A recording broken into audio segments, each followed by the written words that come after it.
I didn't say anything wrong. No complaints, no accusations. I just stayed silent. They laughed together, shared inside jokes I was never a part of. Every summer, we had a family trip. 12 of us, two vans, heading toward the Albany Range in northern Colorado. And that year was no different. I packed the food, loaded the luggage, even gave up my front seat. I tried. I really tried to be easy, to be the kind of person no one had to tiptoe around. But still, I was the one left out. I had gone into the woods to gather firewood. When I came back, the campsite was gone. No tents, no stove, no chairs, no one. Just fresh tire marks in the dirt.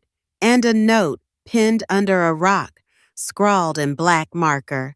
Let's see how long she survives out here. My chest felt hollow. I stood there, waiting, hoping it was a prank, that they'd come back, laughing, saying, "Just kidding, Grace." But they didn't. They were gone. And what haunted me the most wasn't the woods. It wasn't the isolation. It was the laughter I imagined in that van as they drove away, leaving me behind like baggage nobody wanted. My name is Grace Ellison, and I didn't do anything wrong. I was just the easiest one to leave behind. If you've ever been made to feel like a burden, if your family ever looked through you, if society has ever pushed you to the edges, I hope you'll stay here with me, because for the first time in years of silence, I'm ready to tell the whole story. This isn't just about being left behind in the woods. It's about being left behind in your own life, and how I learned to stand again, alone in the wind, while their laughter echoed behind me. Some wounds don't bleed, some betrayals don't need a knife, and sometimes silence is the loudest scream. If you're still listening, let me know you're here. Drop a comment, just one line, "I'm here." So I'll know I'm not alone anymore. And if this story touched you, hit that subscribe button and walk this road with me. Because maybe in this world, we don't need everyone to see us. We just need someone who truly listens. My name is Grace Ellison, and for the first 20-something years of my life, I lived in a house that had everything except a place for me. We were in Shadewood, a small town in Montana people like to call friendly and warm. But in that two-story wooden house at the end of Oakwood Street, the one with lilacs blooming out back, I learned something. Not every roof over your head is a home. Linda, my mother, was elegant, composed, and perfectly charming when people were watching. In front of the neighbors, she'd hold my hand and say, "She's growing up so fast." But once the gate closed, that hand turned cold, and her eyes looked right through me, like I wasn't even there. Rick, my stepfather, owned the biggest car dealership in town. He liked to talk about family, discipline, and opportunity. But whenever he said family, he looked at two people, Linda and Tessa, the girl they called the only pride of the Ellisons. Tessa wasn't my full sister. We just shared a mother. But if you asked anyone who lived in that house, they'd say it was a family of three. And I was the extra, the unwanted part no one bothered to count. I used to think I just wasn't good enough. So I woke up early, cleaned the house, cooked, did the laundry, kept every corner spotless, hoping maybe I'd earn a kind word. But it never came. Instead, Rick repeated the same line like a broken record. "This girl's got no spark." Linda? She never said anything directly. She just sighed, softly, then turned to Tessa and said, "Don't grow up like your sister, sweetheart. Too sensitive and life'll eat you alive." Tessa lived online. She made makeup videos, skincare reviews, even funny family clips. I was in them without permission as the awkward joke in the background. Once, she filmed me scrubbing a toilet and added sparkly text, "Help, I hired a maid who thinks she's my sister." It got over 30,000 likes. People laughed, and I cried, not because I was filmed, but because no one in the house thought it was wrong. Linda just said, "Tessa's just experimenting with content, honey. Don't be so dramatic." Rick chimed in, "Grace, it's called trending. Get with the times." I just kept washing the toilet brush. The water was cold, but my face felt colder. At school, I was known as Tessa's hot sister, but no one knew I'd won the statewide art contest in 10th grade. No one remembered I designed the school football team's logo because Tessa used it as her TikTok banner with her name on it. I didn't want to be famous. I just wanted to be seen as a person, as someone who belonged in that family picture. But eventually, I learned how to shrink myself to fit the frame. One afternoon, while folding the laundry for everyone, I accidentally knocked over Mom's favorite glass. Linda didn't yell. She just looked at me and said slowly, "You always make things harder, Grace. This house needs peace. Do you understand?" I nodded. No one asked if I was okay. They just reminded me not to mess up the energy in the house. And that's when I realized I wasn't a hated child. I was a disruption, a noise they wanted to mute. At night, I'd sit in the smallest room in the house, mine, and open my sketchbook. I drew Tessa, not the polished, perfect version from social media, but the one with the crooked smile, cold eyes, and a phone held like a blade.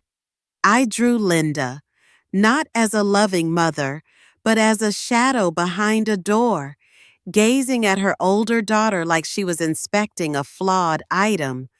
And I drew myself, a girl no one ever called by name, with no seat at the table, no place in the family album. One day, I left my sketchbook on the desk.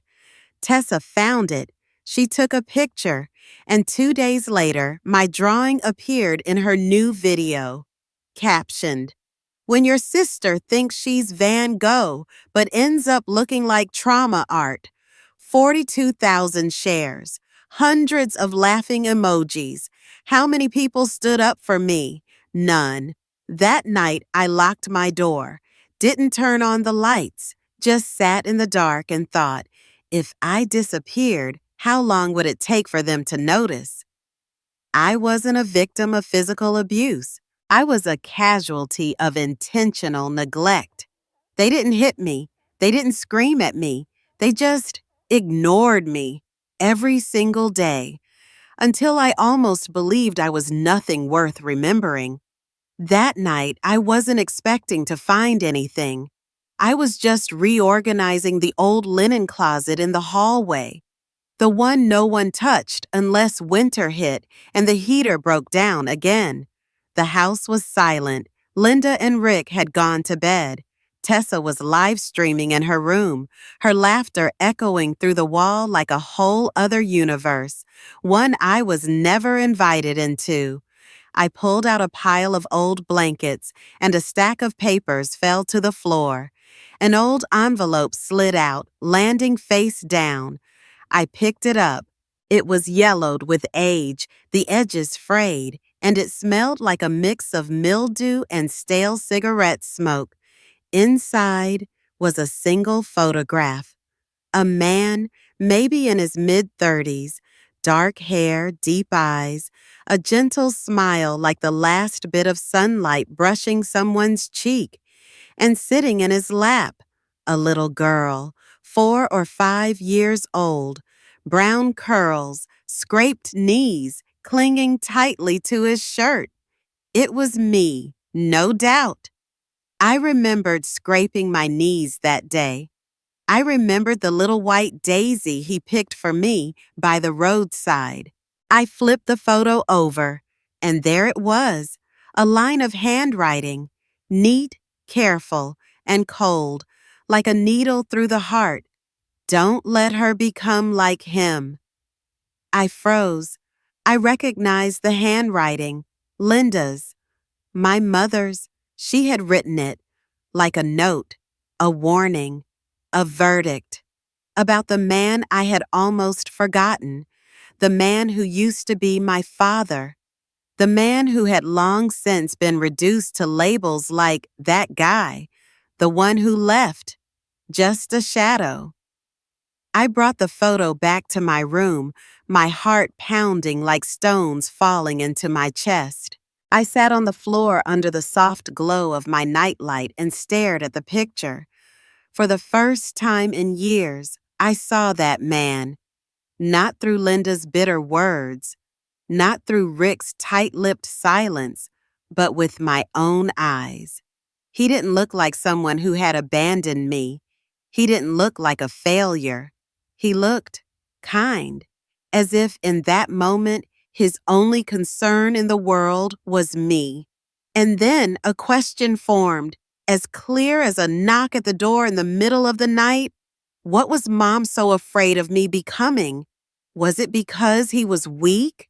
Or because he wouldn't bend? Because he loved me in a way Linda couldn't understand? Or simply because he didn't belong in the world she chose? I vaguely remembered the day he disappeared. No one explained anything to me, just a few clipped lines. He wasn't good enough. We don't need him. After that, his name was erased from every conversation in the house. I once asked Linda, only once when I was little, "Mom, where's my dad?" She turned around, expressionless, and said, "Your father is the one mistake I never want to make again." I placed the photo inside an old book in my drawer. No one knew I'd found it, and I didn't plan to tell anyone, because I already knew if Linda found out, she'd say I was digging up negative energy. Rick would mutter something about clinging to fantasies to avoid real life. But that night, when I lay down, I didn't see Linda or Rick in my mind. I saw him, the man in the photo, sitting on the grass, holding me like I was something precious. And I saw myself, not the extra child, not the ghost in the hallway, but a little girl who had once been loved, even if only for a brief, aching moment. From that night on, I started seeing the world through a different lens. I stopped asking, "How do I make them love me?" and started wondering, "Who am I when I stop trying to please them?" The answer came slowly, but it came. I realized I wasn't forgettable just because I wasn't Tessa. I wasn't wrong for being quiet, for feeling deeply, for drawing pictures instead of making videos. I was just me. And maybe, just maybe, my father saw that long before anyone else did. Linda wrote, "Don't let her become like him." But if he was the only one who ever looked at me like I was worth loving, then maybe becoming like him isn't the worst thing. Maybe it's the only thing I have left to hold on to, so I don't completely disappear in a world where I'm just a name crossed off the family dinner list. That was the first night I ever asked a question without asking for permission. The first night I felt like I didn't need approval. I just needed the truth. And the truth sometimes shows up in an old photo, a single cold sentence, and a memory buried too deep because it was too real to keep. "We need a fresh start," Rick declared that evening at dinner, his voice rising like he'd just discovered something bigger than himself.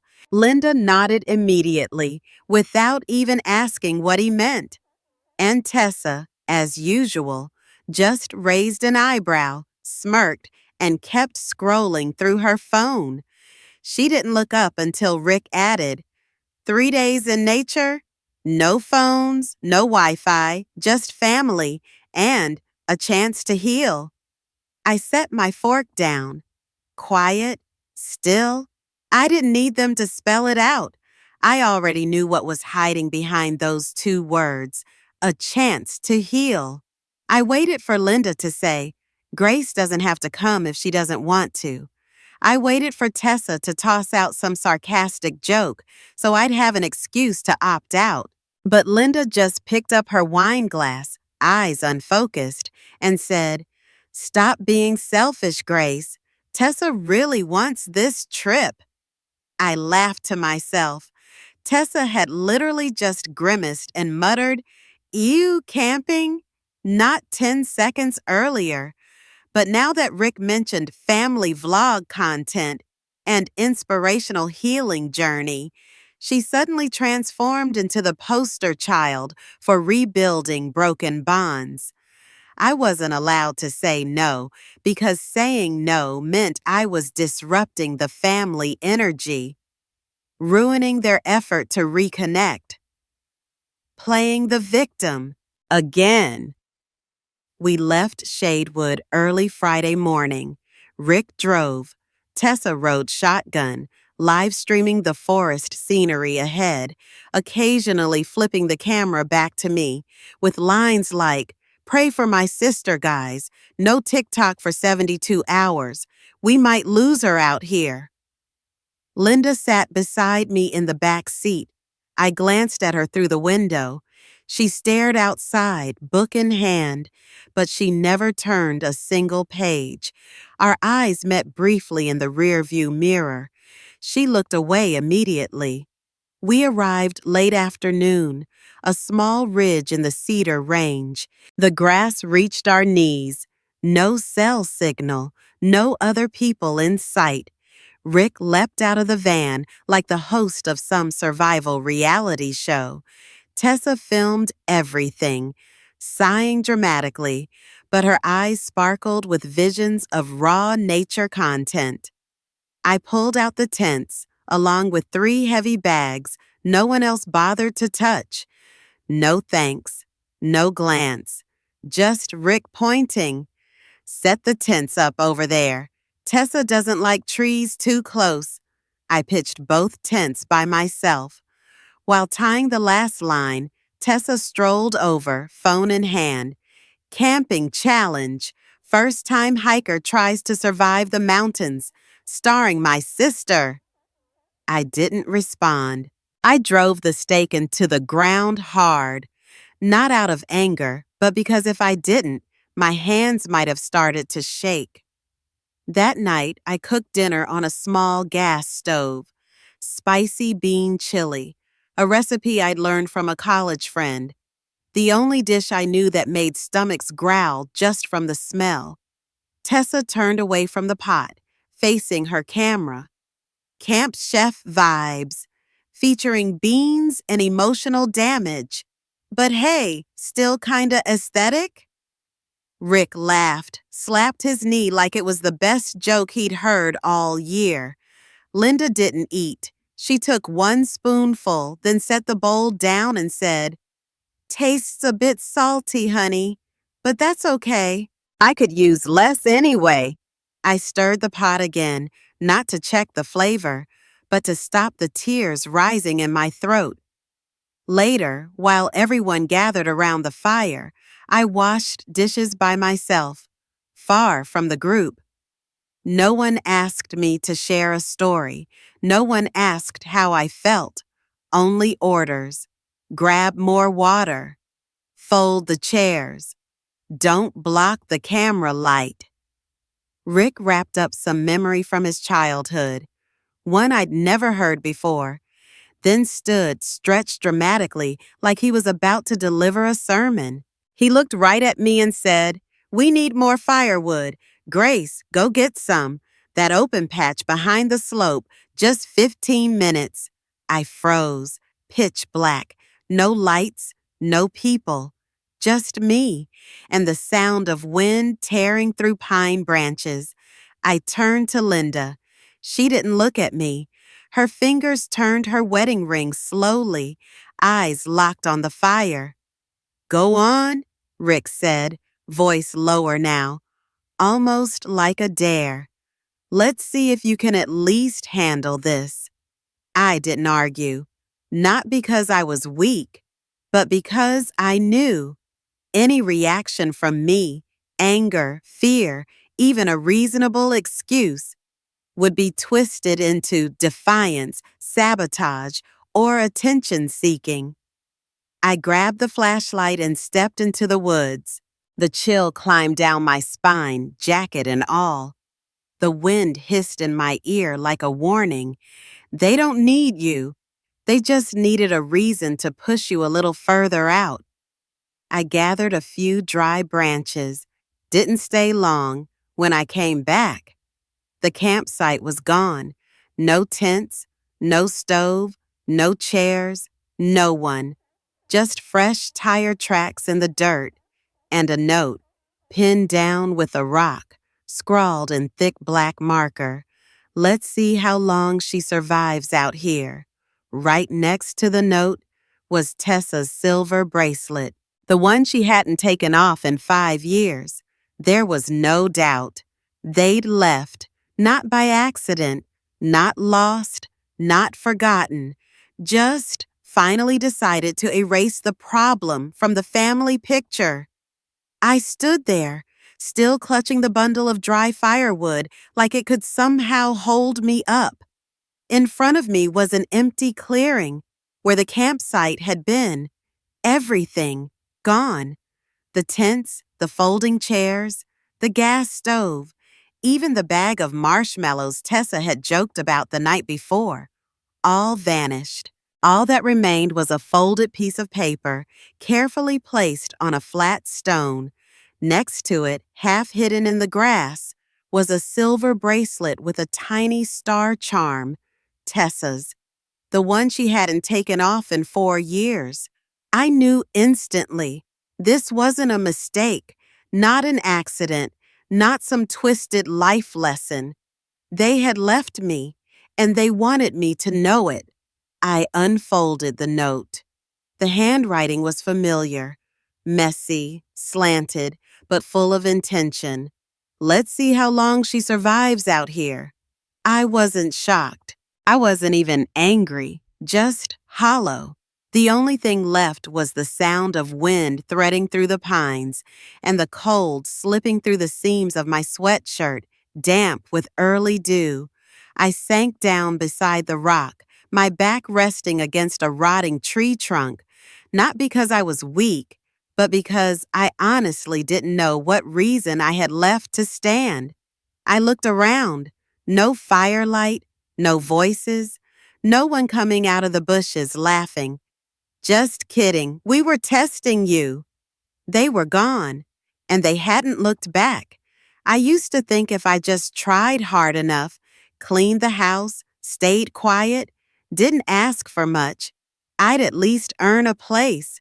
But no, being silent for too long only taught them one thing, that I could disappear, and no one would be held accountable. I pulled the flashlight from my coat pocket. The beam was dim, flickering. I knew it wouldn't last the night.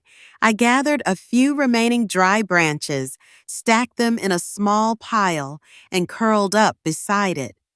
Not for warmth, but to keep myself from unraveling completely. I chewed slowly on an old granola bar, the only thing left in my bag. Each bite like swallowing pieces of trust I'd clung to for too long. No water, no sleeping bag, just me and the raw truth. There was nothing left to lose. Memories began to flicker, like old film reels glitching across a faded screen. The first time I was locked out of the house in the snow just for forgetting laundry in the dryer. The time Linda pretended to be sick so she wouldn't have to attend my art exhibit. The day Tessa dumped my sketchbook into the sink, filmed me crying, and posted it with the caption, "Tears of a failed artist." I endured. I stayed small. I folded myself down to fit the frame of a family that never saw me. And now they'd simply taken the frame down and tossed me out of it. I couldn't sleep, just huddled in the dark, listening to the forest breathe. Every small sound felt like a new fracture in my chest. I don't know how long I sat there. I just remember when the first light broke through the trees. My shoulders were numb and my lips cracked from the cold. But I was alive, and somehow that scared me more than anything else. I stood up, facing the morning sun. Each step forward felt like stepping directly onto the wounds they'd left behind. My feet bled from wet shoes and gravel. I tore the hem of my shirt and wrapped it around my ankle, not because I wanted to keep going, but because I didn't want them to be the reason I fell. I don't know how far I walked. The forest stretched endlessly, the hills trying to swallow me whole. I kept walking, not out of hope, but out of fury. Not anger at them, but at myself, for once believing that if I just tried hard enough, they'd finally love me. Eventually, I came across a paved road cutting through the woods, quiet, empty. I stood by the shoulder, stuck out my thumb.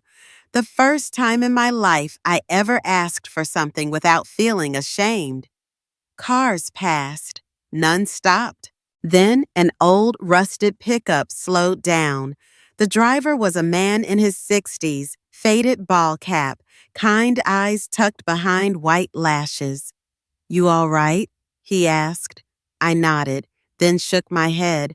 I didn't know what to say, didn't know how to describe what it feels like to be abandoned, not just in the woods, but in your whole life. "Hop in," he said. "Name's Roy. Passenger seat's free. Only thing is, I listen to a lot of country." I climbed into the cab. The smell of old coffee and cracked vinyl seats felt strangely close to safe. He didn't ask any questions, just talked about the weather, gas prices, and the wildfire last year up north. And I listened, not because I cared, but because the sound of someone talking felt like a rope pulling me back from the edge. He dropped me at a gas station in a nameless little town.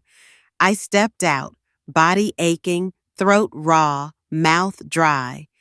The gas station was in the middle of nowhere. A box-shaped building with flickering fluorescent lights and shelves coated in dust. Behind the counter stood a teenage boy, maybe 18, wearing headphones and staring blankly like he couldn't tell a customer from a ghost. I stood there, nameless, paperless, with no story neat enough to explain why I walked in wearing mud-covered shoes and a hollow stare. Roy, the truck driver, had already left. He didn't ask me anything, didn't press. He just dropped me off, gave me a small nod, and said, "I hope you find whoever you need to find." I nodded back, even though I wasn't sure if anyone out there was really looking for me. I borrowed the landline phone behind the counter, set it down, stared at the keypad. My fingers hovered over my mother's number, then stopped. No, I didn't want to hear her voice. Not when Tessa's laughter, Rick's condescension, and Linda's cold silence still echoed in my ears. I cleared the number, took a deep breath, and for the first time in years, I dialed a different one. Someone I had always been told not to follow, not to trust, not to mention. Clara, my aunt. She was Linda's half-sister, and the only person in the family who ever stood up to Rick. She left town when I was 12 after an argument I was never allowed to hear. All I remember is Linda crying, Rick slamming his fist on the table, and Clara walking out with a fabric suitcase, never once looking back. Her name vanished after that, scrubbed from dinner conversations, photo albums, even memory itself. But I remembered. One winter, she had secretly left me a box of Crayola crayons in my closet with a handmade card that said, "The world is bigger than they'll ever let you believe." The phone rang. Once, twice, I almost hung up. And then, her voice. "Hello?" My throat tightened. "Aunt Clara, it's Grace." Silence. Not long, just enough for me to hear the sound of my own heart holding onto what little dignity I had left. "Where are you?" she asked. I choked out the name of the gas station. She didn't ask what happened. She didn't gasp. "Oh my God, are you okay?" She just said, "Stay there, I'm coming." I set the phone down, stepped outside onto the gas station porch. It was dark now, clouds thick above me like a warning with no name. I sat on the curb, leaning against the flickering streetlight, listening to trucks roar by, like lives speeding past without ever stopping for mine.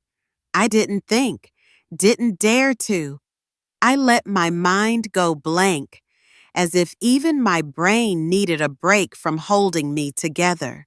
An hour later, Clara's car arrived, an old dusty bronze Jeep, weathered but steady. She stepped out, silver-streaked hair in a loose bun, boots crunching softly on gravel.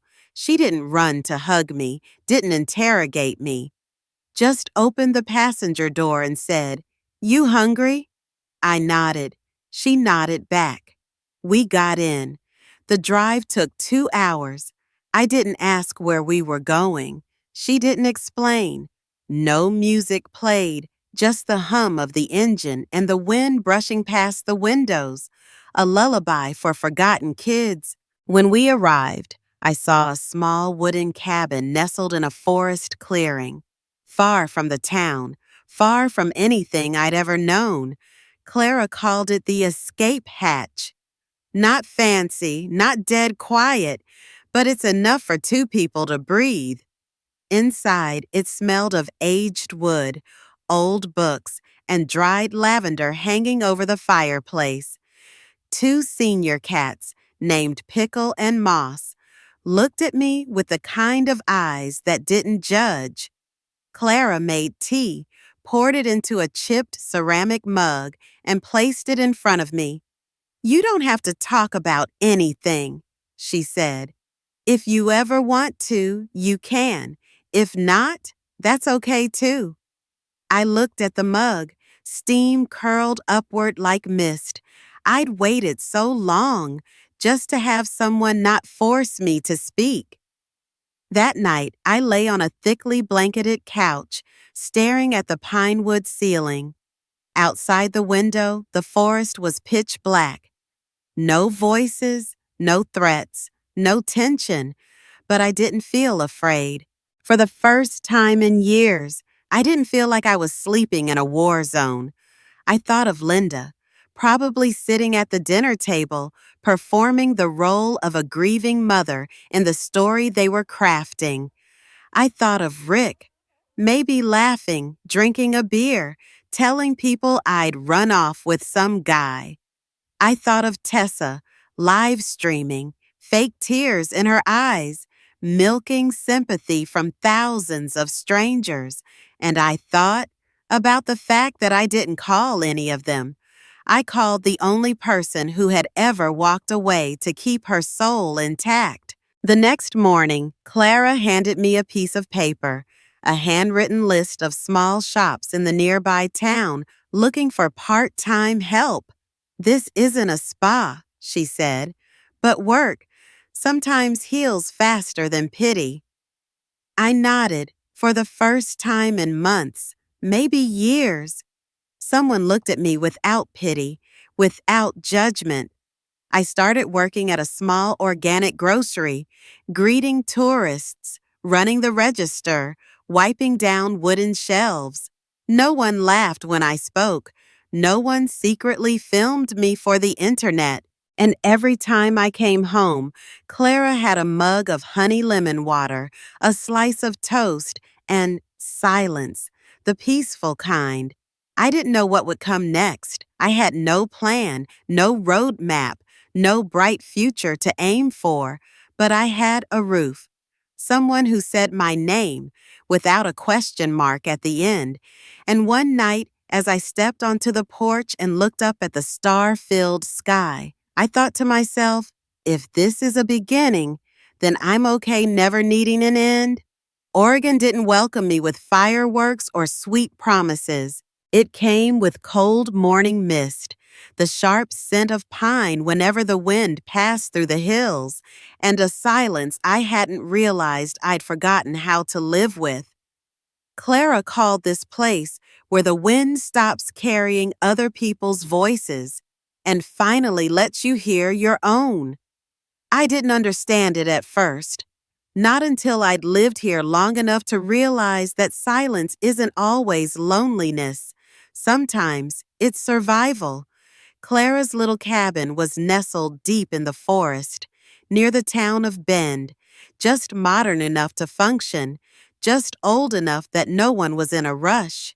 She had 2 old cats, a garden full of mint, and a rocking chair on the porch, where I often sat for hours, doing nothing at all. No one told me to move on. No one urged me to forgive and forget.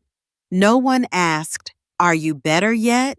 And maybe that absence of pressure was the very first thing that began to heal me. My first job was at a small organic grocery store on the edge of town. Wooden floors that creaked, handwritten chalk signs, and customers who carried canvas totes, walked slowly, and smiled easily. I worked the counter, selling handmade granola, local farm cheese, and cinnamon soap from an old woman who sold by faith and barter. There, no one recognized me from Tessa's old videos. No one knew I'd once been left in the woods. I was just Grace, the quiet new girl, hard-working, polite, and always looking down a little too much. I met Travis on a damp morning. He came to fix the store's old fridge, the one that had been wheezing like a dying animal for a week.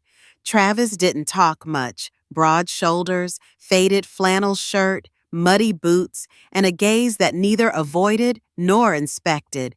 When I opened the door for him, he nodded and said, "Name's Travis. Sounds like this thing's ready for hospice, huh?" I didn't laugh. But for once, I didn't feel like I had to brace myself. After that, he came by often to fix things, check in on old wires, or just trade bags of coffee for lunch leftovers. We didn't talk much, short exchanges, a nod here, a quiet thanks there. But one thing stood out. He always used my full name. "Good morning, Grace Ellison." "You holding up okay, Grace Ellison?" "Need help lifting that, Grace Ellison?" Not sweetheart, not hey you, just my name, pronounced clearly, evenly, like he was helping me exist again, syllable by syllable. Clara noticed before I did. She didn't say anything, just left a box of his favorite coffee on the kitchen table one day and said, "He likes this kind. Leave it out if you want to." Each evening after work, I came home to the small cabin and made tea. Clara never asked, "How was your day?" She just sliced fruit, set it down, and silently handed me a small note, sometimes a line of poetry, sometimes the title of a book she once loved. On one of those notes, she had written, "No one truly starts over. We simply continue, learning to trust what was never given." I folded it and tucked it into my wallet, right beside the old photo of my father, the one I'd found in Linda's drawer, with that cruel message scribbled on the back that nearly cost me my last shred of self-worth. One evening, Clara asked me to go up to the attic to find a box of old Christmas lights. I had never been up there, just a dusty loft filled with memories that didn't belong to me. I searched through piles of boxes until I found a small carton marked in faded pen, "Return to sender, L. Harper." I opened it. Inside were letters, yellowed paper, each envelope carefully tied with twine, my name written on every one in neat, rounded handwriting. The sender, Leah Harper, my grandmother, the one I thought had never cared. I sat among the dust and pine wood, reading each letter. There were poems, sketches, even pressed flowers, still intact after all this time. I hadn't planned on reading all the letters. I thought I'd glance through a few, then tuck them away in some drawer, like I'd done with every memory crossed out by my old family. But the more I read, the more I realized you can't fold the past up like a sheet of paper. The letters from Laya, my grandmother on my father's side, weren't casual check-ins. She sent me drawings, handwritten poems, short stories about my father, back when he was young, still painting, still believing that art could rescue people from small, forgotten lives. In one letter she wrote, "Your father left a small trust for you. Not much, but enough to help you chase something real, something that's yours. Your mother didn't think it mattered, but he did. Even though he's not here, he still believes in you." I held the page, my palms damp with sweat. The last line was noticeably shakier, as if she had written it in a rush or was afraid someone else might read it. "If you're reading this, I hope it wasn't taken from you." I brought the box of letters downstairs and laid everything out on the kitchen table. Clara sat quietly across from me, watching me sort the envelopes by date. No questions, no interruptions. Eventually, I looked up and asked, "Do you know anything about the trust fund my dad left me?" Clara pulled an unlit cigarette from her coat pocket, a habit she hadn't dropped even after quitting, and said slowly, "Your father, Caleb, set up a trust in your name. I remember him saying, 'Grace is going to be an artist. She'll need money to learn. No one gets to take that from her.' But after he died, everything just disappeared."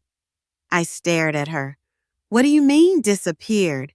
"Your mother and Rick took financial guardianship. They claimed you didn't meet the requirements, so the trust was frozen. I asked once. Linda told me, 'It's family business, none of yours.'" I didn't say a word, just got up, walked to my room, and pulled out my notebook, the one I'd been keeping since I left. I started copying the letters, photographs, dates, account numbers, bank names, anything that could be traced. Clara didn't ask, "What are you planning?" She just placed an old address book on the table and said, "That bank, I think they still have an office in Eugene." I called them that Monday. The woman on the line was polite, distant. I said my name was Grace Ellison and asked about a trust account established when I was 6 by Caleb Ellison. There was a pause on the other end. Then she replied, "We don't see an active account under that name. However, our archives show a trust that was merged into another financial entity. It was transferred to a legal guardian in 2012. I went silent. I was 14 in 2012. That was the year Rick started using my name on tax forms for a new family company, Harper Auto Group. I remember him saying, "You should be grateful you're finally contributing to something bigger than yourself." Clara and I drove to Eugene. We sat in a financial office, worn leather chairs, walls covered in awards from a line of banking executives. A young employee, blonde, glasses, laid a stack of documents in front of me. There it was, Rick's signature. Underneath it, a list of transactions, land purchase for dealership expansion, new franchise development, mortgage settlement. At the bottom, it read, Original beneficiary, Grace Ellison. Status removed. Ownership transferred due to administrative ineligibility. I stared at that line for a long time, not because I didn't understand it, but because I understood exactly what it meant. Rick hadn't just stolen the trust my father left me. He had used me, my name, my very existence, to fund the thing he was most proud of, the family business, a business that never had room for me. We left the bank. It had started to rain. I climbed into the car and rested my head against the window, watching the drops slide down like the past quietly washing away all the silence I had chosen for so long. Clara handed me a small envelope. Inside was a faded photo. My father, Caleb, standing beside a half-finished painting, his face calm, hair falling over his forehead. Clara said, "No one ever knew what that painting was supposed to be, but he once told me, some things don't need to be finished. It's enough that someone knows they were started out of love." That night, I didn't cry. I opened my notebook, turned to the very first page, and wrote, I don't need my mother to validate me. I don't need Rick to give back the money. I don't need Tessa to apologize. I just need to keep the parts of me they couldn't steal or distort. I glued the photo of my father onto the last page, and I began to finish the painting he left behind, not knowing if I was doing it right, just painting, because that's the only way I knew how to reconnect with the kind of love that had been severed in silence. And for the first time, when I looked in the mirror, I didn't see the daughter who was left behind. I saw someone rising from the ashes, carrying a name and a hand still capable of making something beautiful. That day in Oregon was overcast, flat, damp, and gray. Winter hadn't fully arrived, but inside Grace Ellison, the snow had been falling for years. The message came just as Grace was wiping down the front counter at the grocery store. Someone had left a handwritten note on a flyer. Short, cold. We need to talk. Linda. No apology. No how are you. Just that. Later that afternoon, Grace sat in a roadside diner, a lukewarm cup of coffee in front of her, two untouched sandwich halves with crusts curling at the edges. The room smelled of old grease and yellow light, like a scene from an aging film, the kind where cracks start showing in the frame before anyone says a word. Across the table sat Linda.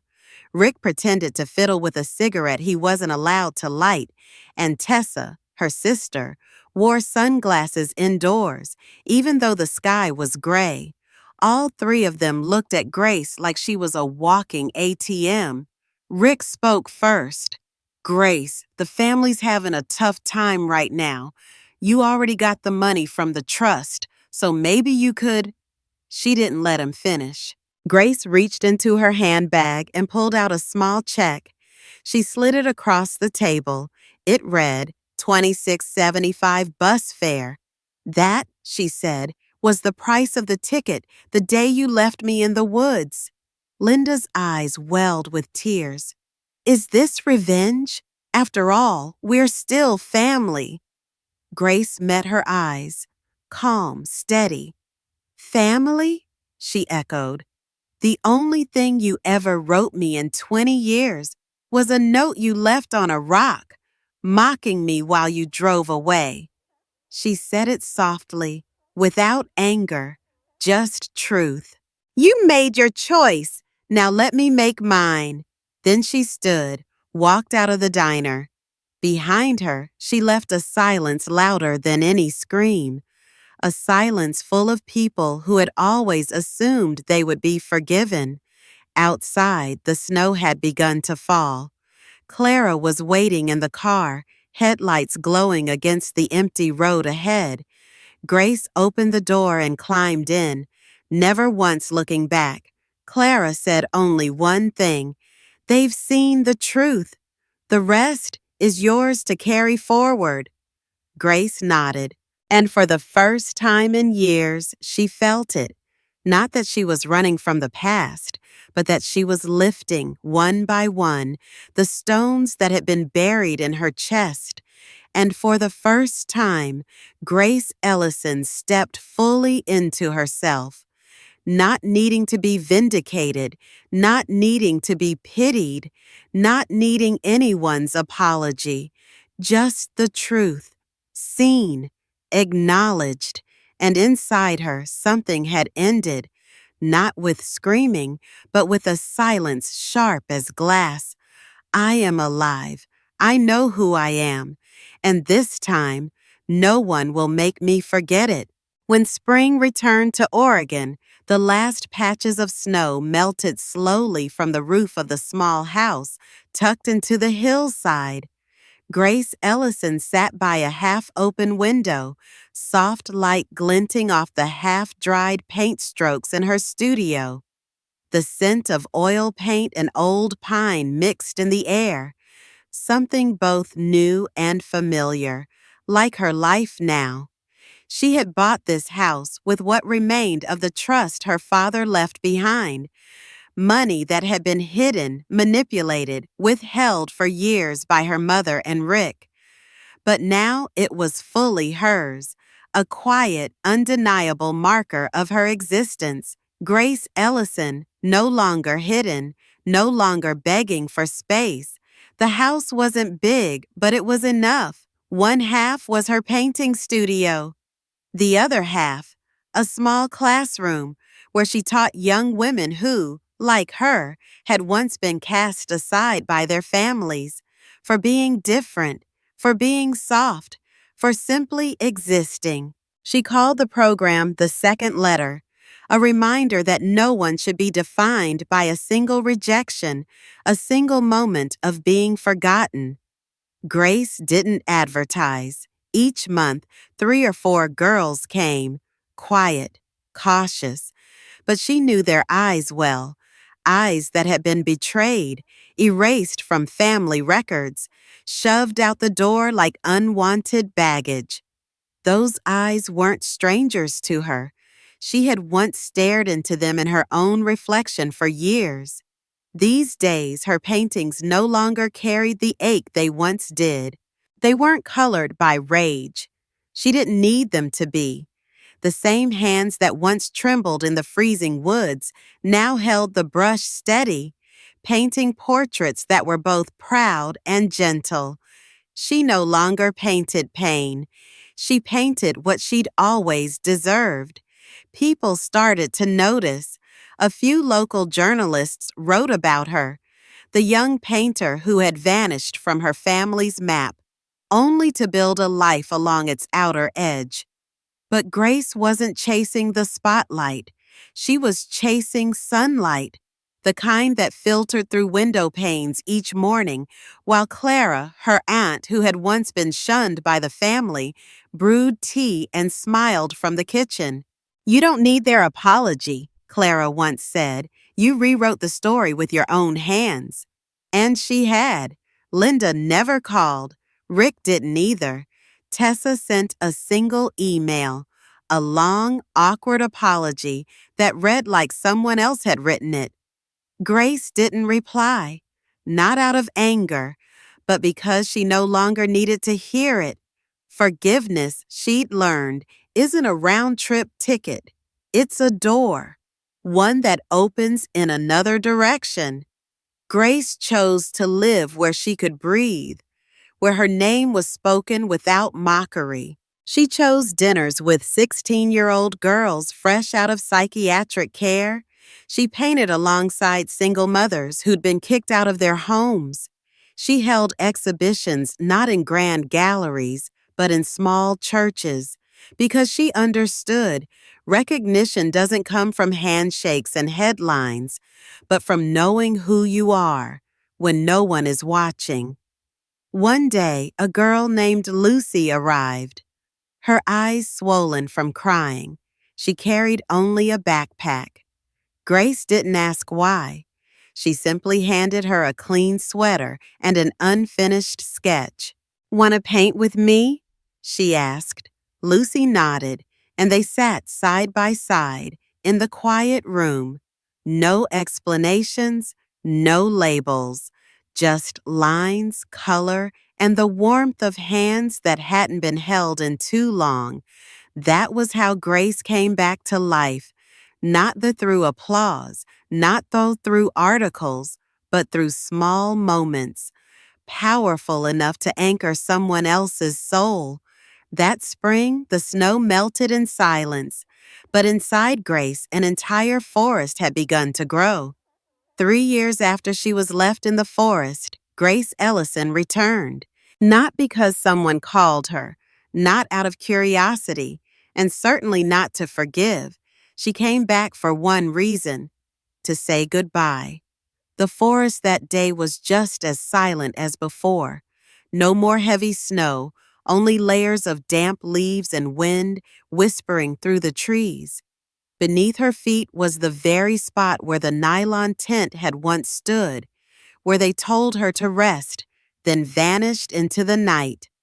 Grace stood there in a thick coat, a gray scarf wrapped around her neck. In her hands, a small box, filled with dried lavender, wildflowers Clara had once planted, and a single painting. She knelt down and gently scattered the petals over the soil. No ceremony, no tears, just a woman who had walked through fire, now laying the ashes to rest herself. The painting was a portrait, not perfect, not polished, but honest.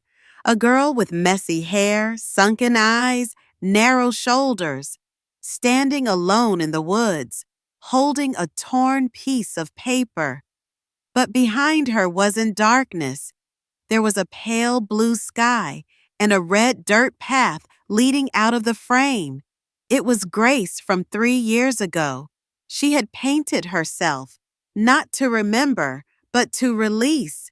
She nailed the portrait to a tree using two small tacks she brought with her. The soft tap echoed through the woods, like a quiet declaration. "I was left behind here, but I don't belong here anymore."